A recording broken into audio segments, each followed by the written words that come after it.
Hi guys, welcome to bubbly explains. तो आतिश और मरजान ना साथ में खड़े बातें कर रहे होते हैं, जैसे कि पिछले एपिसोड में हमने देखा था। तो आतिश उसे बोलता है कि तुम हर बात को टाल क्यों देती हो, जो भी बात मैं तुमसे करना चाहता हूँ तो तुम उस बात को टाल क्यों देती हो, तुम मुझसे बात क्यों नहीं क्लियर कर रही। तो वो बोलती है कि मैं क्या बात क्लियर करूँ। तो वो बोलता है कि तुम्हें नहीं लगता कि तुम्हें मुझसे कुछ बात करनी चाहिए और तुम्हें कुछ कहना चाहिए। तो इतना सुनते ही ना मरजान फिर से दूसरी तरफ मुँह कर लेती है और बोलती है कि मुझे ना यहाँ पर बहुत ज़्यादा ठंड लग रही है और यहाँ पर बहुत ज़्यादा ही ठंड हो गई है, मुझे लगता है कि अब मुझे सो जाना चाहिए। और वो आतिश की तरफ देखने लगती है। तो आतिश उसको बोलता है कि देखा, मैंने तुम्हें कहा था ना कि तुम हर बार सब्जेक्ट चेंज कर देते हो। I am so sorry guys, मैं शादी में हूँ और शोर बहुत ज़्यादा हो रहा है, प्लीज़ माफ़ कर देना। फिर ना उसके बाद वो अपने मन में सोचती है कि मैं तुम्हें कैसे बताऊं कि मेरे दिल के अंदर क्या चल रहा है और मैं किस चीज़ से गुजर रही हूँ। मैं तुम्हें नहीं बताना चाहती, मैं तुम्हें चाह कर भी ये सब नहीं बता सकती आतिश, मैं कैसे तुम्हें बताऊं। तो फिर ना वो वहाँ पर खड़ी रहती है और वहाँ से ना फिर जाने की कोशिश करती है। तो आतिश उसको रोकने की कोशिश करता है पर वो नहीं रुकता। फिर वो बोलता है कि अगर तुम चाहती हो तो मैं विंडो क्लोज़ कर देता हूँ। तो वो बोलती है कि नहीं, ज़रूरत नहीं है। फिर ना वो अंदर जाती है और जाकर ना आतिश जहाँ पर सोता है ना वहाँ पर बैठ जाती है और बुक ना उल्टी पकड़कर वहाँ पर ना बुक पढ़ने का नाटक करने लगती है ताकि वो आतिश के सवालों से बच सके। तो आतिश ना अंदर आता आता ये सब देख लेता है कि मरजान ने ना बुक पकड़ रखी है और वो भी उल्टी पकड़ रखी है। तो आतिश उसकी तरफ देखने लगता है। फिर ना वो चुपचाप कुछ नहीं बोलता, मरजान के पास आकर खड़ा हो जाता है और मरजान के सामने बिल्कुल खड़ा हो जाता है। तो मरजान ना उससे छुपते हुए वो ना बुक अपने फेस के सामने कर लेती है। तो आतिश ना उसको वहाँ पर खड़ा हुआ चुपचाप देखता ही रहता है और वो ना पढ़ने का नाटक करती रहती है, इवन तो उसकी बुक उल्टी होती है। तो आतिश ना उसको बोलता है कि एटलीस्ट ना तुम्हें बुक तो सीधी पकड़ लेनी चाहिए, क्योंकि तुम उल्टा बुक पढ़ रही हो तो तुम्हें काफ़ी डिफ़िकल्टी हो रही होगी। तो वो उससे बुक पकड़ता है और ना वो बुक उसको सीधी करके पकड़ा देता है। तो फिर वो कहता है कि अब मुझे लगता है कि तुम अच्छे से पढ़ सकोगी। तो वो बोलती है कि नहीं, मुझे बैकवर्ड बुक पढ़नी ही अच्छी लगती थी, इसलिए मैंने उसको ऐसे पकड़ा था। वो बोलता है कि हाँ हाँ, मुझे पता है कि तुम हमेशा बैकवर्ड ही बुक पढ़ती हो ना, हमेशा से ही, तो आज तुम्हारा ज़्यादा कुछ मन कर रहा था। फिर ना वो उसकी तरफ देखता ही रहता है और मरजान उसको वहाँ पर बैठी हुई इग्नोर करती ही रहती है और कुछ नहीं बोलती। फिर उसके बाद मरजान कहती है ना, कोई बात नहीं, वैसे भी मैं सोने जा रही थी और मैं अपने कपड़े चेंज करने जा रही हूँ और क्योंकि मैंने सोना है। तो वो वहाँ से चली जाती है और आतिश ना उसको जाते हुए देखता ही रहता है और मरजान भी ना काफ़ी ज़्यादा अनकंफर्टेबल होती है। तो आतिश कहता है कि अब मैं तुम्हें और फोर्स नहीं कर सकता, मुझे पता लग रहा है कि तुम मेरे लिए वैसा फील नहीं करती हो और मैं तुम्हारा रियलिटी नहीं हूँ और ये बात ना मुझे जल्द से जल्द समझ लेनी चाहिए। फिर ना नेक्स्ट मॉर्निंग आ जाती है और आतिश और मरजान ना दोनों सो रहे होते हैं। तो मरजान की ना जल्दी आँख खुल जाती है और मरजान ना जल्दी से उठ जाती है और ना वो आतिश की तरफ देखने लगती है और जैसे ही वो आतिश की तरफ देखने लगती है ना तो वो फिर से अपसेट हो जाती है आतिश को देखते हुए, क्योंकि आतिश ना ऐसे गहरी नींद में सो रहा होता है और उसको ना बहुत ज़्यादा फील हो रहा होता है आतिश की, लाइक उसने उसके साथ कन्फेस किया और वो अभी कुछ भी आंसर नहीं कर रही। तो फिर ना वो आतिश के पास जाती है और आतिश के पास जाकर बैठ जाती है और जैसे ही आतिश हिलता है ना तो वो छलांग लगाकर वापस बेड पर जाकर लेट जाती है। ये ना बहुत ज़्यादा फ़नी सीन था। फिर ना वो मरजान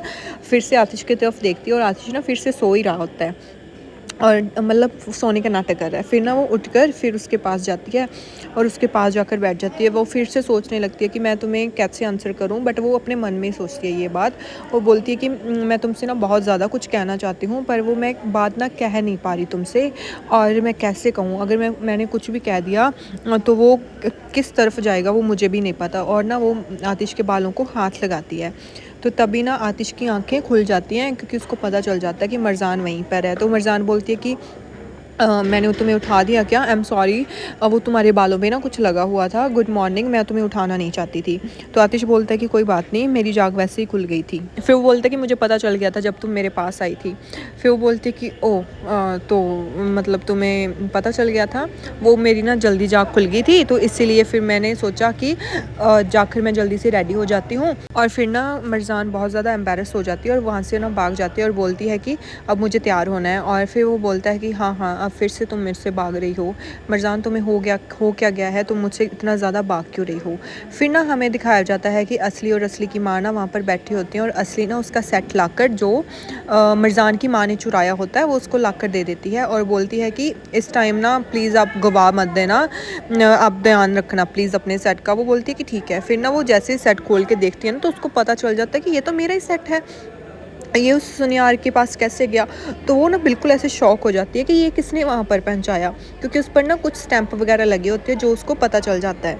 फिर उसके बाद वो असली को दिखाती है कि ये मेरा ही है। फिर उसके बाद ना वो ना उस सुनियार को कॉल करती है और पूछती है कि ये सेट तुम्हारे पास कैसे आया। वो बोलता है कि एक लेडी लेकर आई थी और मुझे लगा ये आपका ही सेट है, तो इसलिए मैंने असली को कॉल की थी कि ये सेट आपका है और मेरे को एक सेट मिला है जो कि आपसे मिलता मिलता है, इसलिए मैंने आपकी असली को दे दिया, तो आप प्लीज़ चेक कर लिए। वो बोलती है कि हाँ हाँ। फिर वो बोलती है कि तुम्हारे पास कोई सीसीटीवी फुटेज है क्या। वो बोलता है कि हाँ। वो बोलता है कि हाँ हाँ मेरे पास सीसीटीवी फुटेज तो है, मैं भेज देता हूँ। वो बोलती है कि कोई और इन्फॉर्मेशन है कि किसने बेचा या कुछ भी। वो बोलता है कि नहीं, मेरे पास सीसीटीवी फुटेज ही है, उसमें एक औरत है, तो वो आप देख लीजिए। और तभी ना फ़ोन कट करते ही वो जल्दी से उसको फ़ोटो भेज देता है जो सीसीटीवी वाली होती है। और वो ये देख कर ना असली की माँ से पूरी शॉक हो जाती है और वो गुस्से में बोलती है, नरमीन अब तुम देखो मैं तुम्हारे साथ क्या करती हूँ। और इतना कहकर ही ना वो वहाँ से चली जाती है। फिर सीन शिफ्ट होता है मरजान पर। मरजान ना रूम में रेडी हो रही होती है और वो बार बार सोच रही होती है कि अब आतिश ने उससे फिर से पूछा तो मैं उसे क्या आंसर दूंगी, क्योंकि वो मेरे आंसर का ही वेट कर रहा है और इतना ज़्यादा वो वेट नहीं करेगा। और वो क्योंकि वो बार बार मुझे ये पूछ रहा है और मैं उसे कैसे बताऊं, क्या मैं उससे बात करूं, और वो बहुत ज़्यादा अपसेट होती है। तभी ना रूम का डोर खुलता है और उसको पता चल जाता है कि आतिश अंदर आ गया और वो ना सोने का नाटक करने लग जाती है, जल्दी से भाग कर लेट जाती है और ऐसे नाटक करती है कि वो सो गई। और तभी ना आतिश आता है, आतिश उसे देख लेता है कि वो सो रही है और आतिश उसकी तरफ आने लगता है। फिर ना आतिश उसके पास जाता है क्योंकि उसको दिखता है कि मरजान ना बुक लेकर वहीं पर सो गई है। वो उसके हाथ से बुक निकालता है और बुक वहाँ पर से रख देता है। फिर ना वो मरजान की तरफ देखता है और मरजान के साथ पास जाकर ना ऐसे झुक जाता है और बोलता है कि शायद मैंने अब कन्फेस करके ना अपना प्यार तुम्हें ना बहुत ज़्यादा ऑफ बैलेंस कर दिया है और मैं ये कभी भी नहीं चाहता था कि मैं तुम्हें कभी भी अनकंफर्टेबल करूं और मैं नहीं चाहता था कि मैं तुम्हें कभी भी तंग करूं। मुझे खुद को संभालना चाहिए था, मुझे अपने पास ही वो सब कुछ रखना चाहिए था। मुझे पता है कि मैं तुम्हें फ़ोर्स कर रहा हूँ आंसर देने के लिए, but still I want a answer. अगर मैंने तुम्हें अपनी फीलिंग्स बता दी हैं और अब ना मुझे अपना आंसर चाहिए, क्योंकि मुझे इससे अब वेट नहीं हो रहा कि तुम मेरे बारे में क्या सोचती हो। मुझे पता है कि हमारे पास्ट का बर्डन तुम्हारे कंधों पर बहुत ज़्यादा है और ये भी पता है कि हमारी शादी किन सर्कमस्टेंसेस भी हुई थी। Still I want you to answer me. मैं तुम बहुत ज़्यादा डर रहा हूँ कि तुम मुझे क्या आंसर दोगी और मुझे नहीं पता कि तुम्हारे मेरे लिए इमोशंस क्या है। मैं तुमसे बहुत कुछ एक्सपेक्ट कर रहा हूँ, पता है मुझे, but still I want my answer. मुझे ये भी पता है कि तुम्हारे दिल से क्या क्या गुजरी है और मेरी वजह से तुम बहुत ज़्यादा अपसेट हुई हो, पर अब मैं तुम्हारे दिल की भी जानना चाहता हूँ। मैं तुम्हें अकेला नहीं छोड़ना चाहता, मैं हमेशा तुम्हारे साथ ही रहना चाहता हूँ। और फिर ना इतना कहकर वो उसके बालों को टच करने लगता है। यार I feel so bad for Atish, मतलब बहुत ज़्यादा अपसेट है। आई टोटली अंडरस्टैंड मरजान की भी सिचुएशन, बिकॉज जिस सर्कमस्टेंसेस में ये शादी हुई वो हाँ भी कैसे करे, राइट। तो उसको बहुत कुछ सोचना भी पड़ रहा है इस बारे में, but I still feel very bad for Atish. फिर उसके बाद ना मरजान तो वैसे भी जाग रही होती है। फिर वो बोलती है कि अगर मेरे दिल के बारे में पता हो तो वो मेरे को ही पता है, उसके अलावा किसी को भी नहीं पता। मैं अगर तुम्हें बताऊं मेरे दिल में क्या चल रहा है, क्या तुम समझोगे? क्या तुम्हें भी मेरी तब ज़रूरत पड़ेगी जब मैंने अपने दिल की तुम्हें सब बातें बता दी, क्या तुम तभी भी समझ पाओगे? और यहाँ पर आतिश सोच रहा होता है कि तुम कब तक चुप रहोगी मरजान, कब तक? मैं ना तुम्हारे पास तब तक नहीं आ सकता जब तक तुम मेरे पास नहीं आओगी सीधी।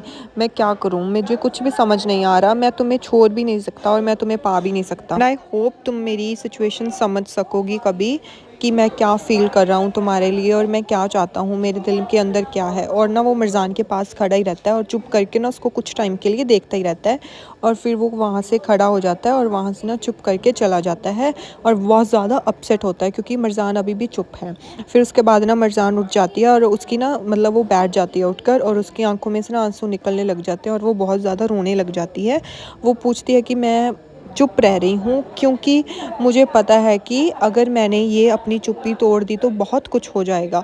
मैं बहुत ज़्यादा कंफ्यूज हूँ कि मुझे अब क्या करना चाहिए, मुझे क्या नहीं करना चाहिए। प्लीज़ आई एम सॉरी, मुझे माफ़ कर देना कि मैं तुम्हें बहुत ज़्यादा तंग कर रही हूँ, बट मैं तुम्हें खोना नहीं चाहती आतिश, और मैं अपने दिल को भी नहीं खोना चाहती। मैं अब क्या करूँ, मुझे कुछ भी समझ नहीं आ रहा और मुझे ये भी नहीं पता चल रहा कि मुझे क्या बताना चाहिए और क्या नहीं। और यहीं पर ये एपिसोड ख़त्म हो जाता है। And I am so sorry guys, पीछे से बहुत ज़्यादा आवाज़ें आ रही हैं। प्लीज़ 2-3 दिन एडजस्ट कर लेना, because I am on the wedding, मेरी कज़न की वेडिंग है, दैट्स वाई। और एपिसोड्स भी लेट आ रहे हैं, मुझे पता है बहुत बड़ी मिस्टेक है, बट प्लीज़ प्लीज़ एडजस्ट कर लेना। Thank you so much, bye bye.